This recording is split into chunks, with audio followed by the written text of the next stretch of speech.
每一天，牧师甲你做伙祈祷。今日是9月17，诗篇18篇30安尼讲：我要求救应该懊恼的耶和华，我就得到救，脱离我的对敌。三个来祈祷，互阮脱离对敌的天父，阮感谢你，主啊！你是阮的山岩，阮的山寨，阮的救主，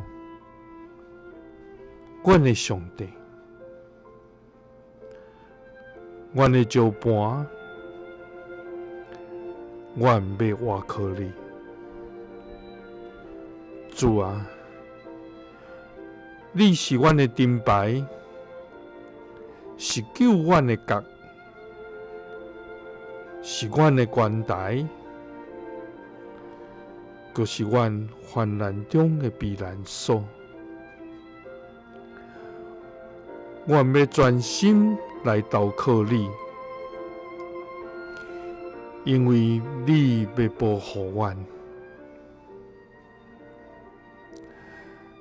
主啊！在阮的生活中，阮的对敌魔鬼击刺阮，亲像拍碎阮的骨头。伊对阮讲无煞，你的上帝伫倒落？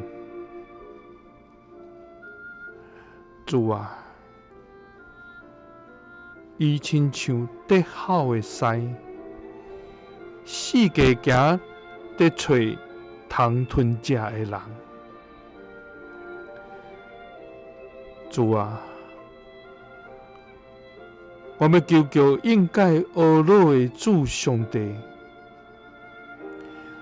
你就要救阮脱离对敌的手。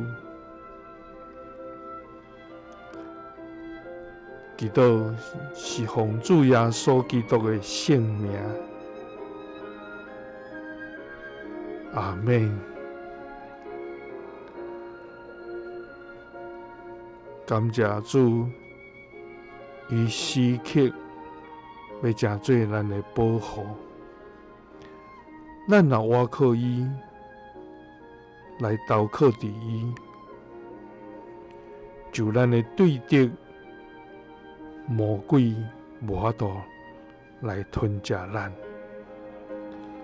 因为主要甲咱三个伫底。愿主时刻固守咱每一人。耶稣听你，赐你平安。